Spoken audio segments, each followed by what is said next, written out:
Good morning. Good morning. Glad to see everybody here on this beautiful spring morning. It's nice to see we maybe get one day of spring before summer hits. Welcome to Hope Unitarian Church, where our mission is to create a welcoming community that celebrates diversity, nurtures spiritual growth, and works for justice and compassion in the world. Whoever you are, whomever you love, wherever you are on your spiritual journey, and whatever your life circumstances are, you are welcome here. My name is Jeff Dossett, and I serve on the Board of Trustees here at Hope as the President-elect. And this morning, our service is being led by the Hope's Board. If you're visiting, we hope you'll come back next week to hear our settled minister, the Reverend Justin McCleary.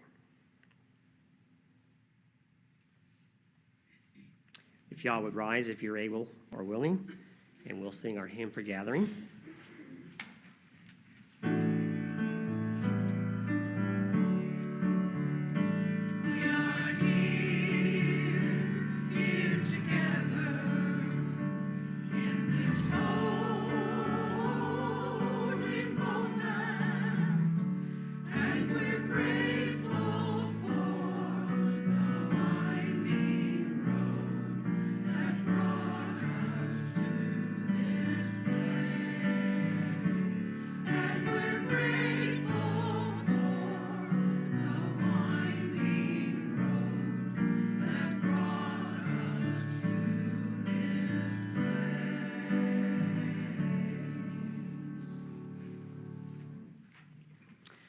And if you'll join me in reading our chalice lighting, The Abundance of Our Lives Together by Candace Savina Geffel.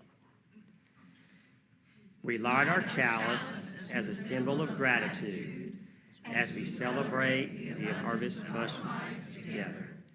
In this sanctuary, we harvest bushels of strength for one another and offer a crop with the hands of compassion and generosity. May we be fruitful in the ways we nourish and uplift each other, for it is this sharing of hallowed time together that sustains us. You may be seated.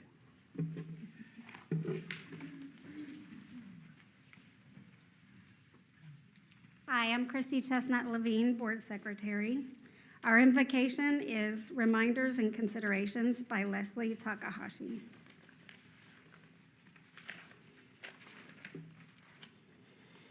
To worship means to consider that which has worth. Today we consider, with gratitude, the many gifts of this community. The opportunity to be affirmed in who we are and to offer that affirmation to others. The chance to stand up together to help remake the world in the ideal of justice. The freedom to choose one's own path to truth and to learn from the travelogues of others. The space to expand one's own spirit and to reconnect after busy or humdrum weeks with the sustaining truths of one's life. These are regular reminders that we must see our world through the lens of love, and the aspiration to consider all life as precious, for if it all of it is made of stardust, how can it not be wondrous? So this morning, let's welcome all these gifts with gratitude, for they have been paid for with many currencies. Today we consider with gratitude and humility what it means to pay forward what has been paid forward for us. Please join me in saying our covenant. Love is the spirit of this church, and service is its law. This is our great covenant, to dwell together in peace, to seek the truth in love, and to help one another. And please rise if you are able to join us in singing hymn number 123. Hymn number 18, What Wondrous Love Is This?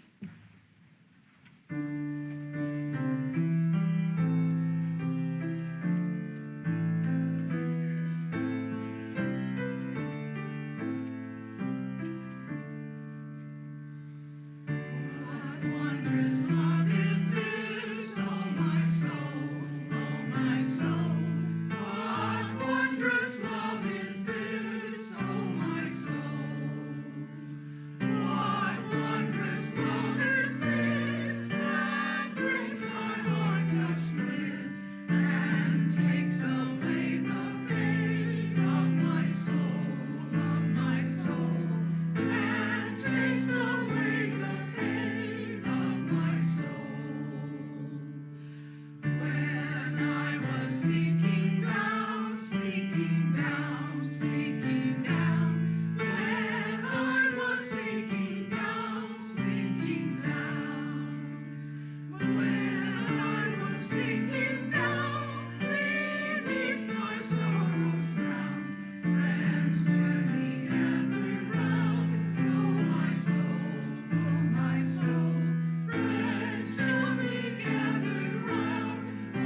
right, we have a few announcements this morning.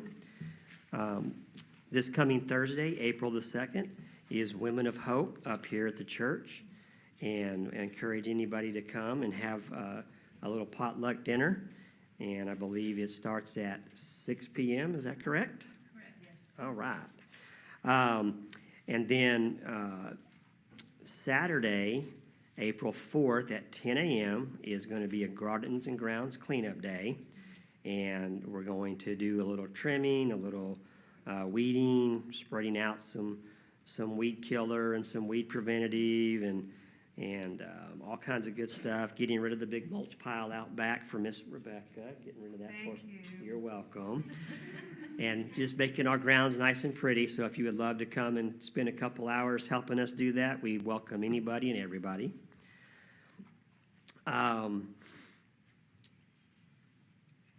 Indivisible Tulsa County is meeting, oh, that one's already done, never mind. It says the 26th, so we can skip that.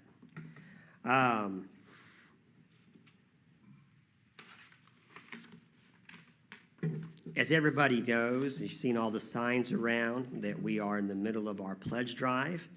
And so we're about 2 weeks away from being done, or a week away. About 2 weeks. Yeah, 2 weeks away from being done. And as of today, we're about 35 to 40% as far as the number of people getting their pledge in. So I really encourage you, if you've not had the time to get your pledge put in, we would really like for you to get that done. There's several ways to do it. There's a table out there with cards on it. You can fill it out, drop it in the box. You can go to our website at hopeu.org, and you can fill it out there. There's QR codes to scan with your phone. We've got a lot of ways to do that, but really would appreciate taking the time to fill those out for us. And there's a whole bunch of more things we could talk about, but you don't want to hear me drone on. If you want to know all the things going on, out there on the table is a nice card that is produced by Gail, and it has all of the activities and stuff coming up. And also, if you wanted to get the newsletter that you don't get, you can email Morgan at HopeUU, and she will get you taken care of. Thank you.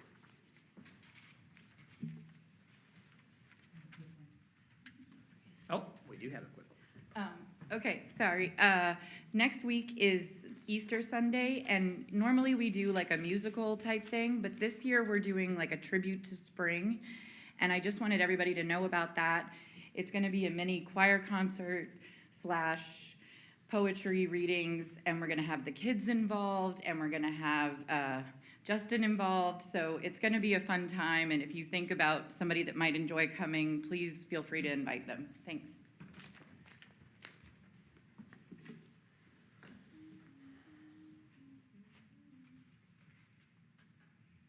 And now join us in singing Spirit of Life, hymn number 123.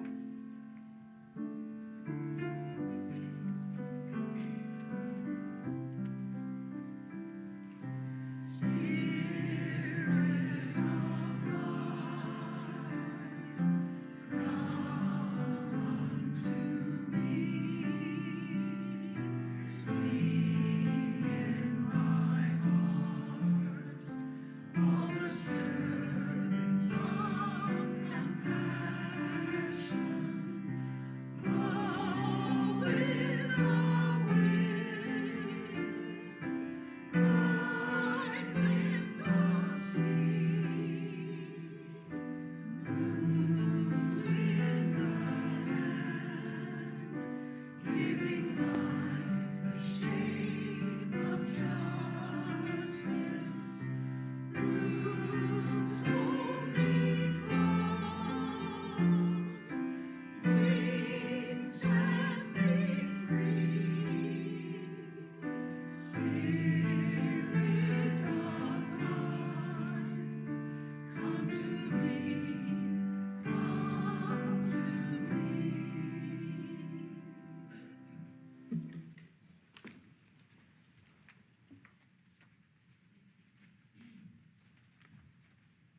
Hello.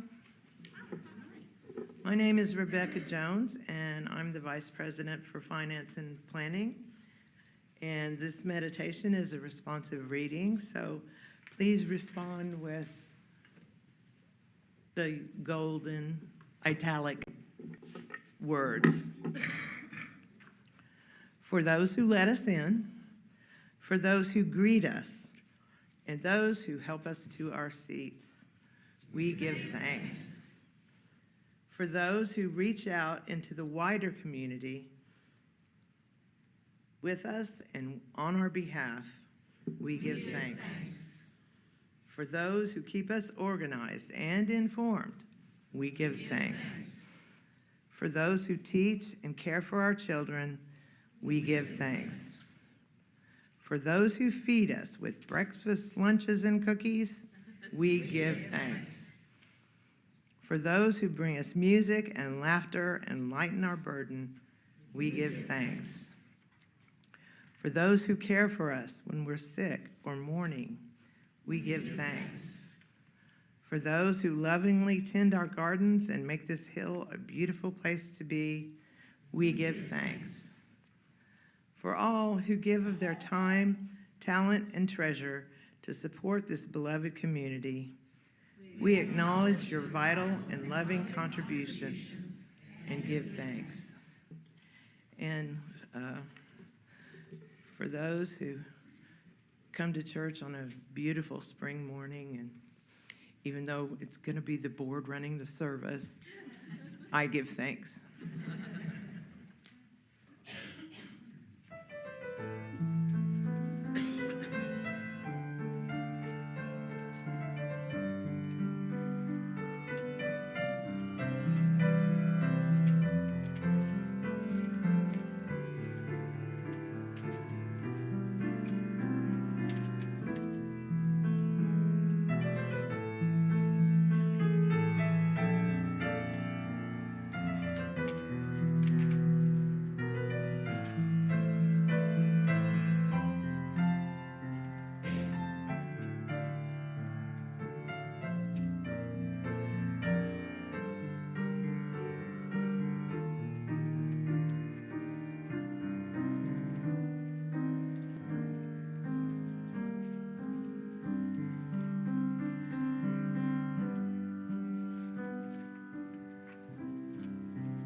Hello, my name is Tim Nagengast, and I was asked to speak on why I give. Why I donate to Hope Unitarian Church. I donate because I get a return on investment that isn't measured in percentage gain, but a promise of continued growth. And a little background about me. I was raised Catholic in a large, pretty devout family. I enjoyed the ritual of Mass, and of course I was an altar boy. There was even talk of me eventually joining the priesthood, although I'm not sure how much of that was me and how much of that was my dad. I started falling away from the church in college as I struggled with what I was taught, what I was learning, and what I believed to be rational. Luckily for me, a series of unexpected events led me to Gail, the love of my life for the past 48 years, and Gail introduced me to UUism. I was still looking for answers to help me on my religious quest, but early on I was told, you don't come here looking for answers. You come here for encouragement and support to continually ask questions in your search for your own spirituality. That slap upside my head helped me realize that this was going to be a lot of work that I could benefit from, and I had found a great place to continue my spiritual growth. But I knew that I had to give back so that this place will continue to be here for me and the rest of us on this journey. Pitching in and helping out is always a great way to give back, but the bottom line is the bottom line. And that means contributing monetarily so that the hardware, i.e. this church and the supporting staff, will be available for the software to perform its magic and help me in my continuing search. So that's why we continue to make an annual pledge and try to increase that pledge a little bit more each year. Thank you.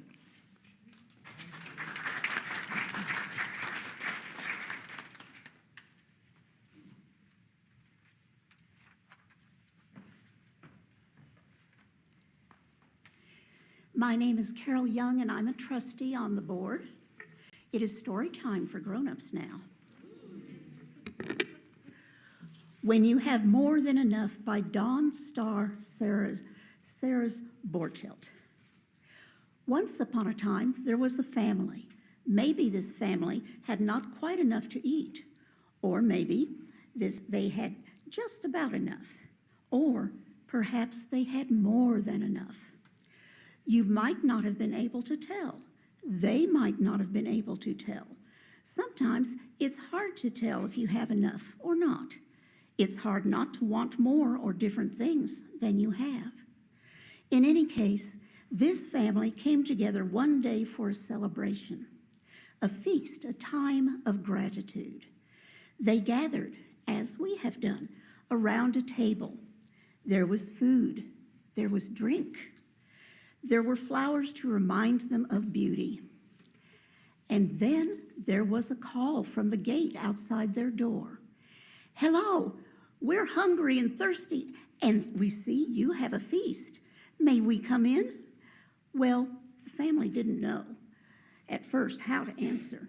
Who were these people at the gate? Was it safe to let these people in? Did they have enough to share? Was there room? But they remembered. They remembered that most of them had come to this family, to this celebration from someplace else. They remembered that even they who were there at the table had not always been kind to each other. There had been times when they hurt each other. There were still times when they made each other sad or angry or afraid. There is no way to make life completely safe.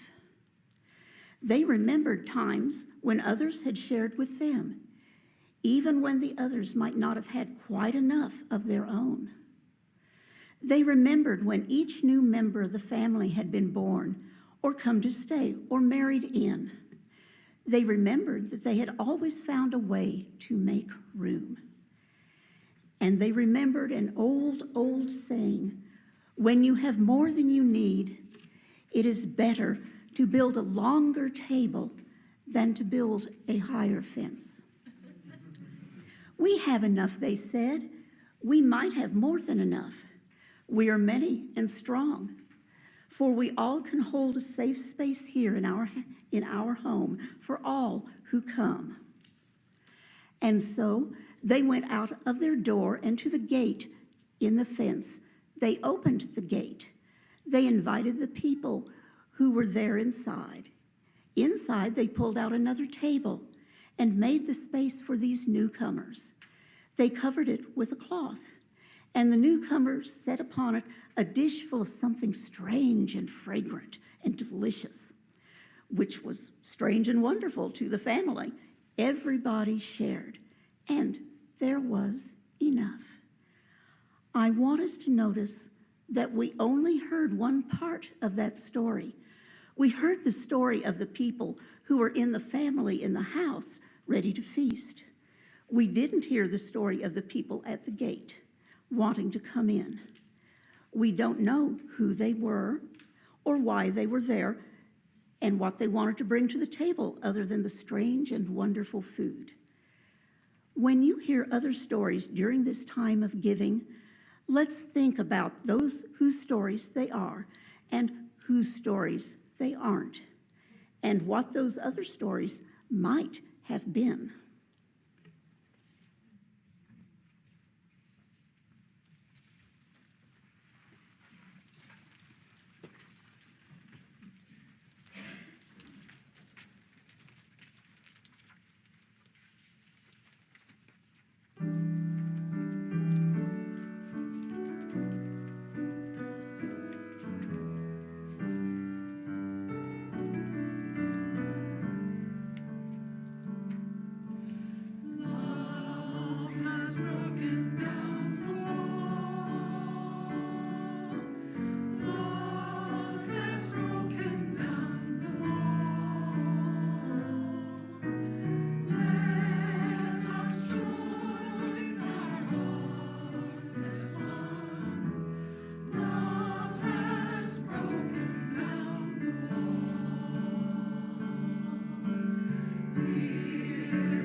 aside your doubts and fears.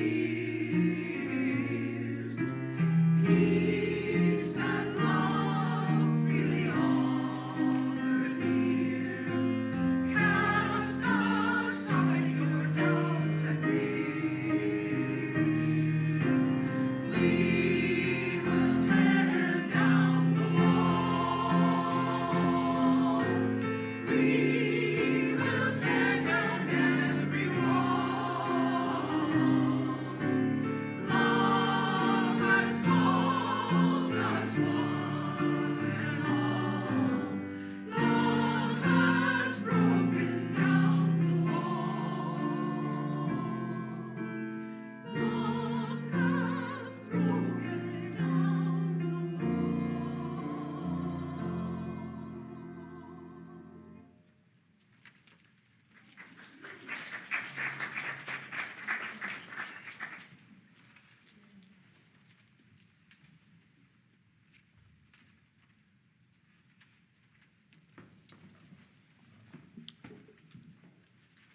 Why are we here? Why are we here? I've been a member of Hope for 35 years, and I recently took a pause to wonder why. Why am I here?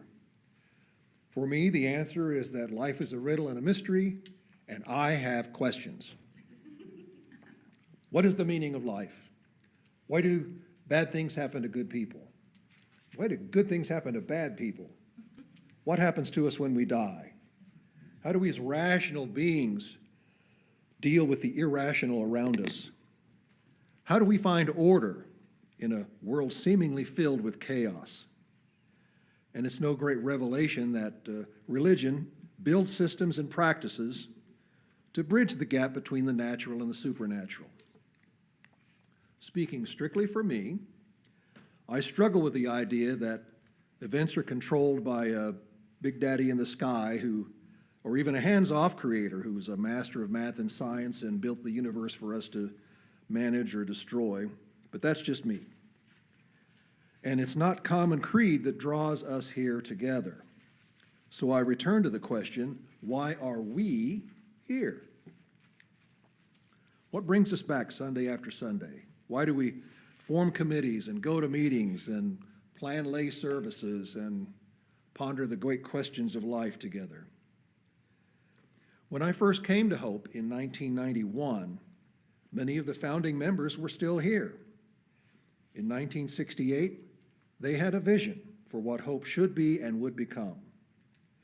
By the time I came on board, Hope was more than 20 years old and on its third minister. Had the dreams of the founders been realized? Probably not. Alice, you can tell me what you were thinking 53 years ago. As a new member, I found myself on a search committee for a new minister. One of the questions that search committees try to answer is, what is your vision for the church 5 to 10 years from now? And decades later, I can tell you my answer to that question has not been realized. But I'm not at all disappointed. What keeps me here is being with others who self-select to be here, searching for answers to life's great mysteries and honoring logic, science, and reason. But even as we have our individual reasons for being here and our separate visions for what Hope should become, life creeps in and makes us feel disordered, even in our safe space. People come, people go, programs wither, programs succeed, and disagreements surface, as they do in any social system. Things do not always go as we wish or plan. Hope is not a Newtonian safe space, despite our love of reason and logic. And I deliberately mention Newton because I'm about to venture into the world of chaos theory. If you're a physicist or a mathematician, you can take a 90-second snooze. I'm going to take you down an internet rabbit hole because I'm not an expert on this. Chaos theory says that a system that is completely described by mathematical equations is still unpredictable without any outside interference. It came about when meteorologist Edward Lorenz was trying in the 1960s to math out weather patterns to improve forecasting. When Lorenz wrote down what looked like perfectly simple math equations to describe how air currents move, they didn't do what they were supposed to do. They made no useful predictions. It was like the slightest breeze one day could mean the difference a month later between a snowstorm and a sunny day. Differences too small to measure can get bigger and bigger with each step in the equation and move us further away from where we thought we were going. Lorenz presented this theory in a talk he titled, "Does the flap of a butterfly's wings in Brazil set up a tornado in Texas?" Thus was born the butterfly effect. We can't predict with mathematical certainty how a system will behave. Newton's clockwork universe was an illusion. But the math is real. So how do we make sense of complicated outcomes from math formulas that aren't wrong? The answer is at once simple and profound. The chaos is producing patterns which, though unpredictable, are still ordered and beautiful and amazing on their own. Pattern is everywhere, just waiting to happen. And so it is with hope. Our fortress of reason and logic is not just a creek feeding into a river and an ocean of chaos. I submit it serves as a source of order and pattern in an unpredictable world. But it's embedded in an unpredictability that infects all systems. It is pointless to be afraid of chaos. It's hardwired into our existence. We should embrace it and ride the wave. And we still have self-organization on which to rely. So we keep coming to hope, creating community, working together, and enjoying the interdependent web of existence of which we are all a part. In closing, I offer two predictions. I can say with confidence, first, that the future of hope will be amazing. And second, I have no idea exactly what it will look like, but I'm excited to find out with the rest of you. Amen.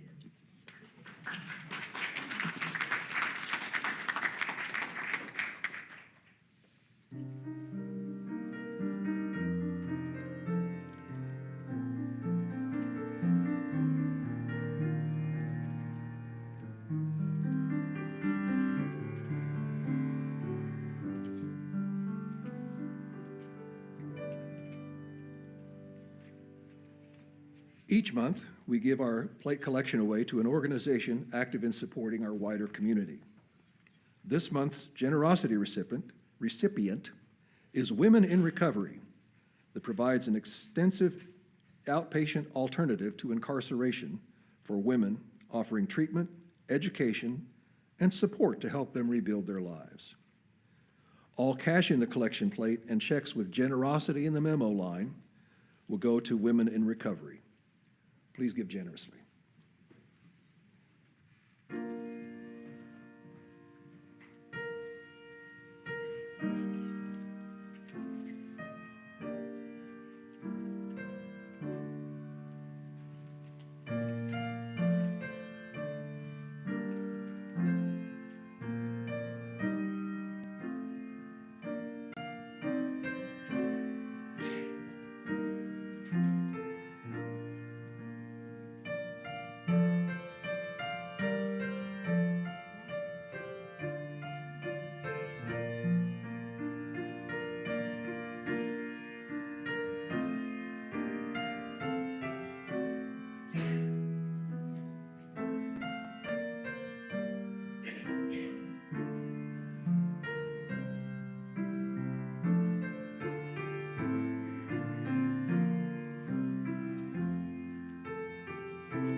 We build on foundations we did not lay.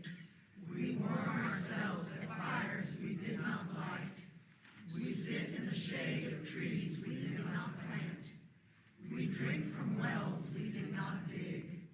We profit from persons we did not know. We are ever bound in community.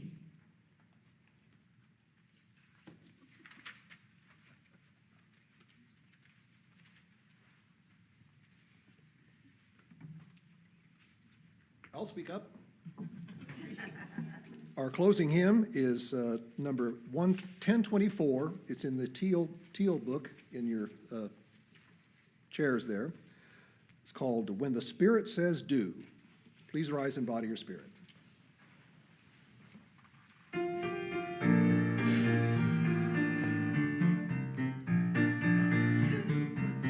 You've got to do when the Spirit says do. You've got to do when the Spirit says do. When the Spirit says do, you've got to do, oh Lord. You've got to do when the Spirit says do. Spirit says do. Spirit says do. Spirit says do. Spirit says do.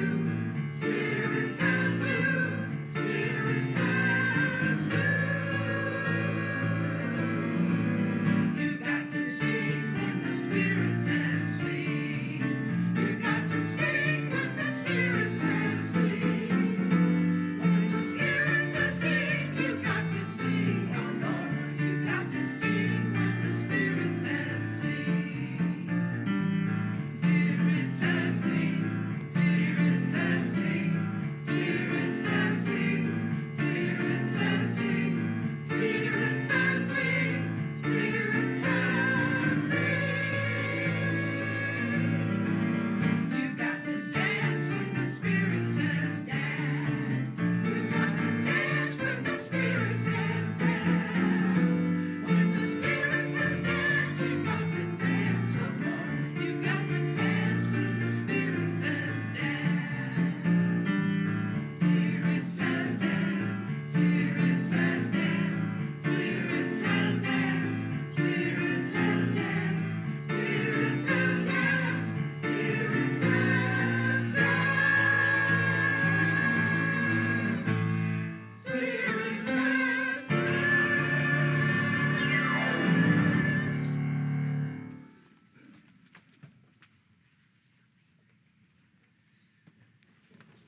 Hello, my name is Gail Hawk, and I'm the Vice President of Programs here at Hope. If you will read with me our extinguishing of the chalice. Extinguish this flame, but not our focus. We snuff this light, but not our guests. To observe this splendid world, To witness each other, these we continue all the moments of our lives. It's on the side. Oh, okay.